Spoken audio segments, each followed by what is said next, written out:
Hello, Internet.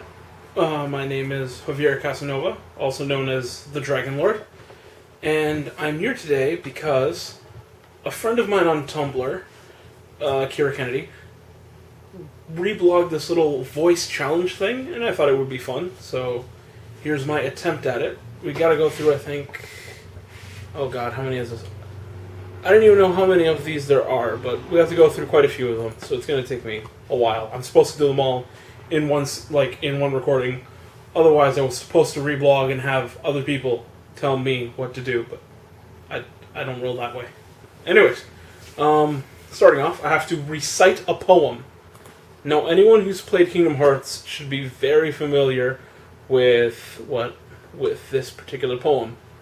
So let me bring it up and not have issues with my mouse. Okay, here we go. Thinking of you wherever you are, we pray for our sorrows to end and hope that our hearts will blend. Now I will step forward to realize this wish. And who knows, starting a new journey may not be so hard. Or maybe it has already begun. There are many worlds, but they share the same sky. One sky, one destiny. For anyone not familiar with Kingdom Hearts, that is the letter that Kairi writes to Sora.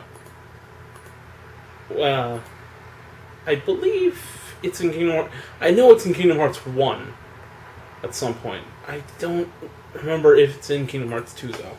But yeah, I know for sure it's in Kingdom Hearts 1, especially if you watch the little hidden video on the main screen. Anyways, the second thing here is read the first page of one of your favorite books.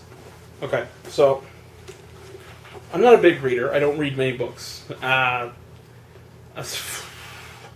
read Harry Potter, all of it. And then I've read 2 other series, and I'm working on another book that I'm reading right now. Any book that I've read for a book report or anything, outside of Holes, I hate. We had to read a bunch of books, like To Kill a Mockingbird and all that stuff, and I hated it. Holes I liked, because it was short, it was nice, and it was... Anyways, one of the books that I just couldn't put down after I picked it up off the shelf because I thought it looked cool was The Alchemist, The Secrets of the Immortal Nicholas Flamel. This isn't to be confused with another book also called The Alchemist. This one's written by Michael Scott. The series title is The Secrets of the Immortal Nicholas Flamel, but this book in particular is titled The Alchemist. So, I have the paperback copy, and this is cheating a little bit because it's not the first page of the story, but it's the first page with dialogue that's relevant to the plot.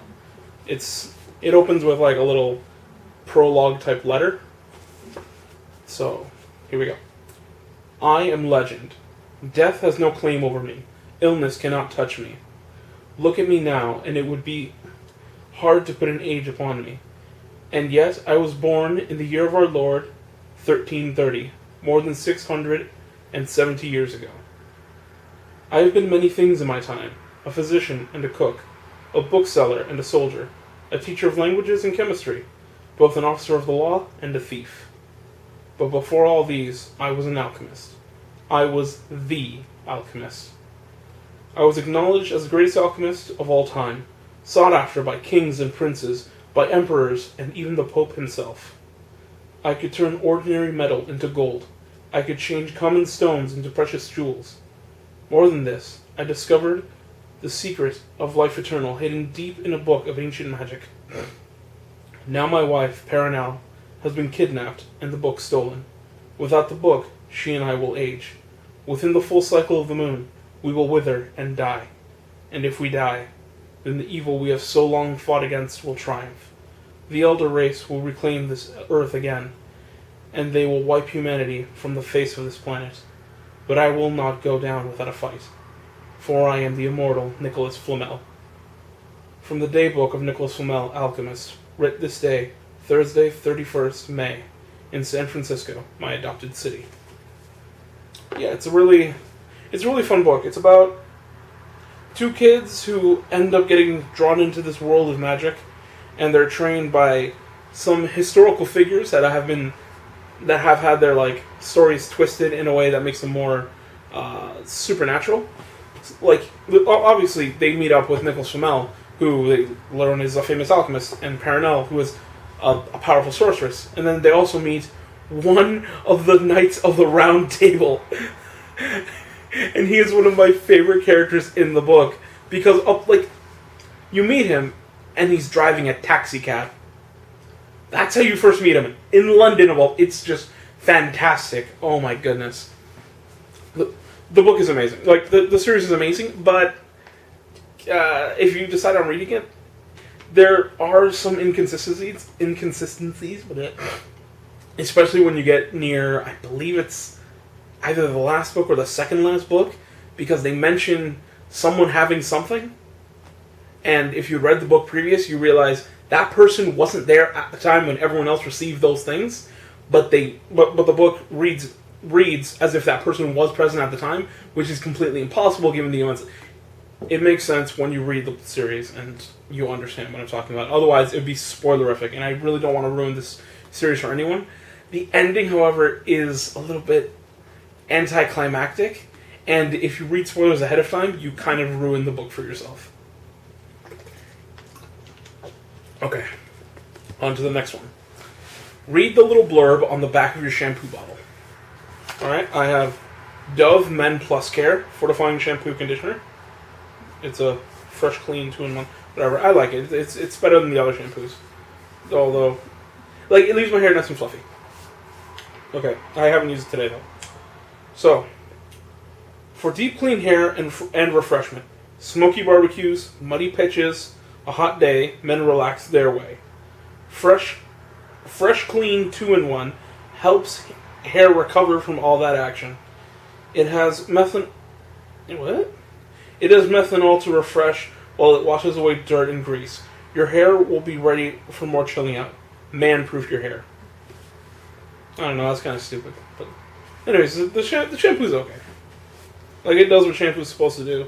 It's not as bad as, like, Axe or the other one that I can't recall right now. The other one that looks like Axe, but it's not called Axe. Anyways. Next one is Do a Tongue Twister. Alright, I'm so worried that I'm gonna mess it up because I can do it off camera perfectly. Okay, anyways. Peter Piper picked a peck of pickled peppers. A peck of pickled peppers Peter Piper picked. If Peter Piper picked a peck of pickled peppers, how many pickled peppers did Peter Piper pick? Yes. Did it in one try. Amazing. I was worried I was gonna mess that up because it's a tongue twister and like I've seen people, it's like as soon as they get a camera on them, they can't do the thing that they said they were gonna do. But, you know, that was fun. Alright, so next is say something in a different language. Which is perfect, because I speak a different language. Yo hablo español. Mi madre y mi padre son de Perú. Entonces, ellos me enseñaron cómo hablar castellano. Suena diferente de español en España y en México.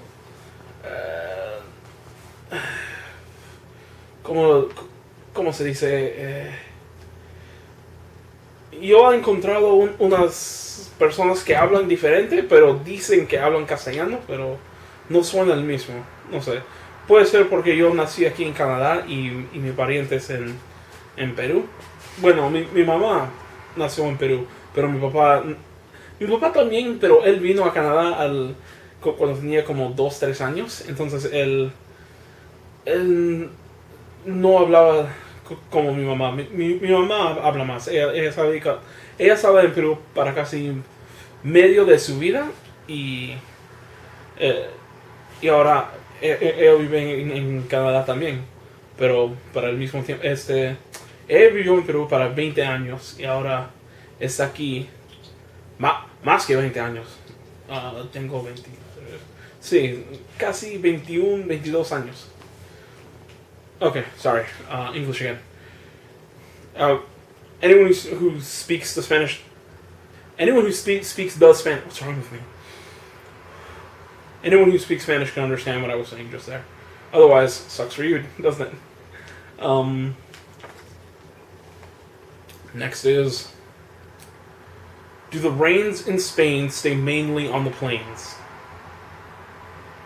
I don't know. I don't even know where that's from. I don't even know what that is. Is it a reference to something? Let me know. I have no idea. I have no idea what that means.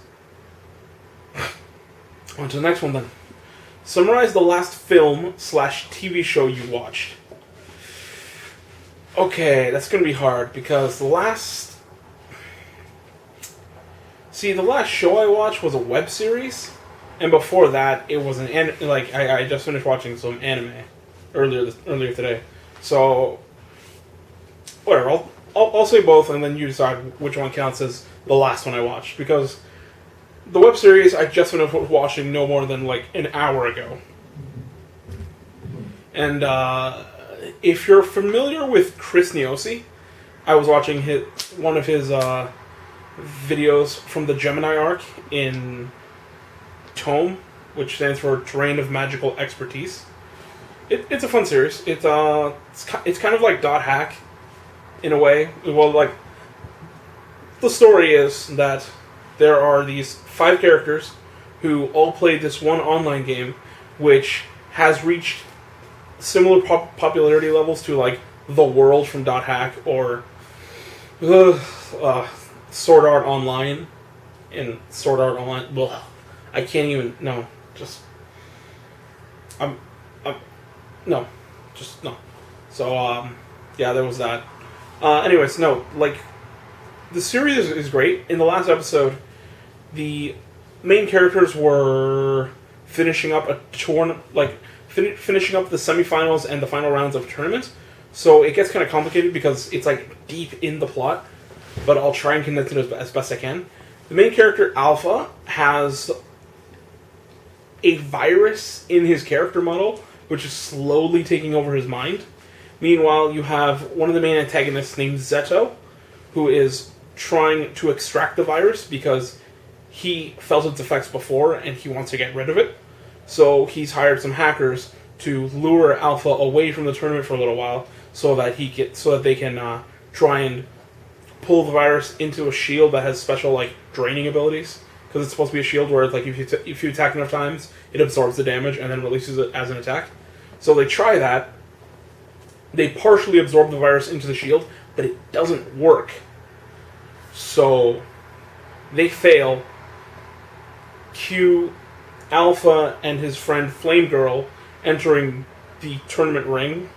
Like the hackers had failed, so they had to leave. So those two, Alpha and Flame Girl, who were fighting them, go back to the arena to fight Zeto and his friend/girlfriend Kizuna. So they're fighting. Alpha and Flame Girl lose. Zeto and Kizuna move on to the final round, where they fight Nylock and Game Praise. Sorry. And the entire time, hold on. The entire time Zeto was like really pissed off because he was trying to like get rid of the virus, and now like all his plans like at this point have failed. So it's kind of frustrating for him. Meanwhile, you have Nylock, who is seeing how frustrated Zeto is and is trying to remind him he's playing a game. It's a place where you're supposed to have fun, not worry about other things. But at the same time, Nylock has no idea what it is that's bothering Zeto. So they're fighting. Nylock is a superior player, I guess. Or at least that's what's depicted. He's dodging all the attacks, blocking everything. He's amazing. And he's kind of trolling Zeto for the entire fight, which pisses him off. Like, he reaches his breaking point and just like snaps at Nylock. Because Nylock is one of those people who's a role player in the game, so he acts as if his character is a person who exists for like it's his real self, like it's his persona. So it's he hears Zeto out and he lets him vent, and then he just like tells him, okay, listen, you need to chill out.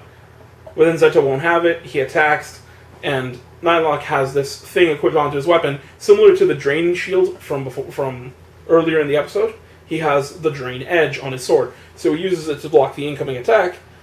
And when he has all this energy stored up in his sword, he just looks at Zeto and is like, "Hey, asshole, this is a game. You're supposed to have fun. And then with his attack that would have been the finishing blow, he shoots it into the sky to make a rainbow. To like make his point that like you need to relax. And then Game Craze disappears by sinking into the ground, while Nylog, in his like little monologue thing, jumps into the air and flies away, which is something that isn't possible. But it's great though. It's completely absurd, but I love it because that's Nylog's character. He's supposed to be like the quirky, absurd one, and it's great. It's a good show. Because like the whole show centers around like Alpha trying to deal with the virus concealed in his character, while Zeto and his hacker group try to get the virus out of him. But then there's something else going on in the second. There's something else entirely going on in the background of the show that you don't find out until you get to the second half of the series, which is great. It's a great twist, and I'm not going to spoil it. But I'm just going to say it has to do with a sentient AI, but it's really awesome. Well, at least I thought it was. But yeah, that was the last show I watched. But if that doesn't count, then the last anime I watched was Gatchaman Crowd's Insight. And so far, I'm up to episode 3, but I'm really liking the show. Because, I started watching Gatchaman Crowds yesterday, and I finished it in, like, one day. At the same time, I was also watching Valvrave Liberator, but that's a different thing. But it's just like, I'm sitting there, and I'm watching Gatchaman Crowds, and I love it. Because you meet Hajime, and she's just absurd. Like, because the show is about 6 to 7 characters who are essentially Power Rangers. Like, they are people who have been given the ability to transform to fight off evil aliens in order to protect the planet. But the thing is, while everyone else was taking that job seriously, Hajime comes in and is like, you know you guys are doing it wrong, right? No one gets it at first, and she points out that, like, yeah, these aliens, they aren't attacking, they want to have fun, and they're kind of getting a little carried away, and that's why it looks like they're evil, but really it's just, like, they can't seem to control themselves, because, like, humans are kind of a lesser race in comparison to these aliens, who are, like, I don't know, fifth-dimensional beings, who, like, they exist as, like, cubes, made, like, little tiny cubes, multicolored cubes, that make other cubes. It's a great show. Sorry, I'm just checking the door.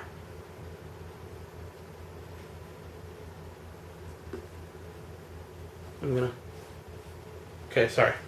And it's just like, Hajime just points out to everyone, like, the little cube monsters aren't attacking anyone. You have it backwards. And the entire 12 episodes of the first season is just Hajime pointing out that they're doing everything wrong, because the Gatchamans, or Gatchaman, they're trying to keep their identities a secret and keep themselves concealed from the world. Whereas Hajime is just like, why are you doing that? Just go for it. Just, like, do the things.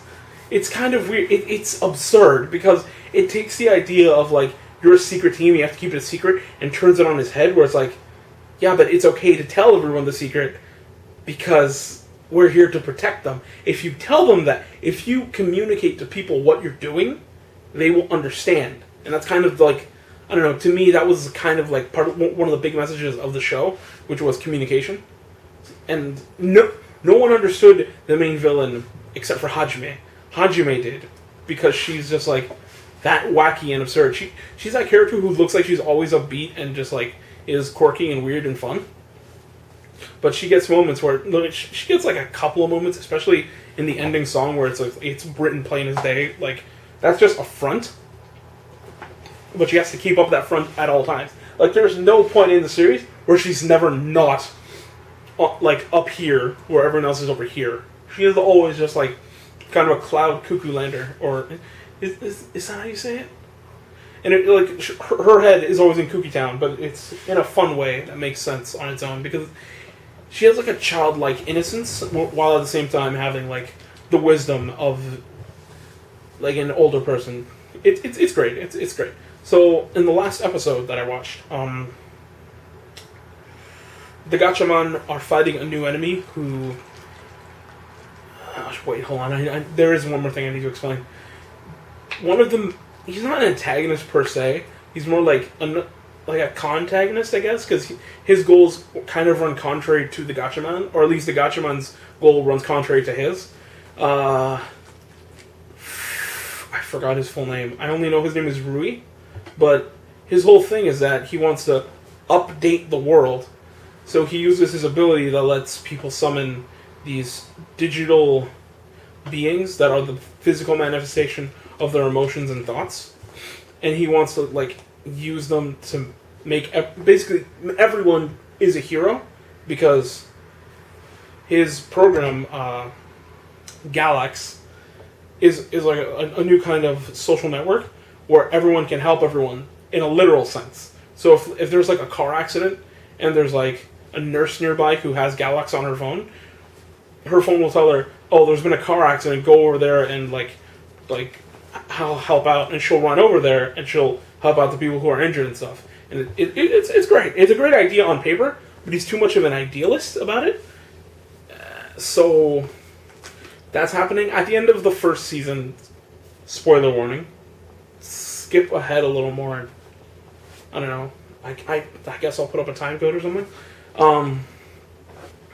Well, that's if you're watching this on YouTube. Otherwise, if you're listening to audio only, just cover your ears. Oh. Anyways, by the end of the series, because Rui didn't want to use the crowds, but he ended up having to use them anyway. But by the end of the series, the main antagonist takes over the crowd system and uses it to cause the humans to fight each other. But then Rui takes control of it back, and with the help of Gatchaman, they're able to establish, like, look, you're supposed to use the crowds as, like, a way to help other people. And that works, or at least it looks like it does, at the end of the first season. Cue the beginning of the next season, where it's like, yeah, I know, there's this evil team who are using red versions of the crowds, and they're basically using them to attack people. So, wah, wah. So then, in this episode, Rui meets with the guy in charge of the evil crowds. He's leading an organization called Vape. And no, that has nothing to do with this fucking, like, Vape. No, it has nothing to do with that. But their organization is called Vape. At least that's how it sounds like when I listen to it in the Japanese. Sorry. So Rui's meeting with him, and the guy, whose name I forget, basically tells him, look, if you really want to test your ideals, hand me your note. And the thing is about all Gatchaman, because Rui is also a Gatchaman, they have, their transformation device is a notebook. And if their notebook ever gets damaged, well, like, the notebook is a physical manifestation of their soul, and it's what allows them to transform and use their abilities. So, if their note is ever damaged, their bodies are also damaged. And if their note is destroyed, then they die. So Rui basically hands over his note to the leader of Vape, and he's later just like, oh my god, you're really, really stupid. And he pulls out, like, a knife and starts stabbing the book, and he starts stabbing Rui's note, and you see Rui start to cough up blood because he's basically cutting up Rui's soul and thus killing Rui. So then, meanwhile, you have the other protagonists who are like, no, wait, you can't go and, like, help Rui because he's trying... It's this weird battle of ideals, and if you interfere, it's na-na-na. Like, I'm sitting there, I'm like, no, he's dying, go save him! Thankfully, one of the main characters, thinks like the audience does, and it's like, no, that's fucking stupid, I'm gonna go there and fight. Like, all the other Gatchaman are like, no, don't go, stay out of it. Meanwhile, this girl, Tsubasa, haha, her name is Wings, get it? Meanwhile, Tsubasa is like, no, I'm gonna go help. And her alien friend, Gelsabra, I can't remember how to pronounce it, she's like, yeah, I'm agreeing with her, I'm gonna help her. So it's like, when they combine their powers, like, Tsubasa's able to get up onto the roof where Rui and the leader of Vape are, so she can try and save him, and that's where the episode ends. But seriously, it's a fun show. The logic in it, it's absurd, but not in a wacky way. More of a, like, yeah, this is this is absurd, but it makes sense, especially in the context of the story. In most cases, unless you're the Prime Minister, because then it's weird. I don't know, if you watch the show, the Prime Minister is kind of a weirdo. Like, at first, he's exactly what you think a politician would be like. He's just like, oh, but I can't do anything because there are rules and regulations and then. But then it's like, at the beginning of season 2, he's like, yeah, we're all the leader of this country. Like, he's doing the same thing as Rudy, where he's like, he's sticking to his principles, and it's kind of like his ideals versus the world. It's stupid. Like, his character is the only one where I'm just like, you're fucking dumb. But anyways, that's me summarizing the last TV show, or episode of a TV show that I watched. And while I was going through that whole giant ramble, I realized I skipped one of the steps. So just give me a second. I also want to check the camera, make sure I'm not running out of time.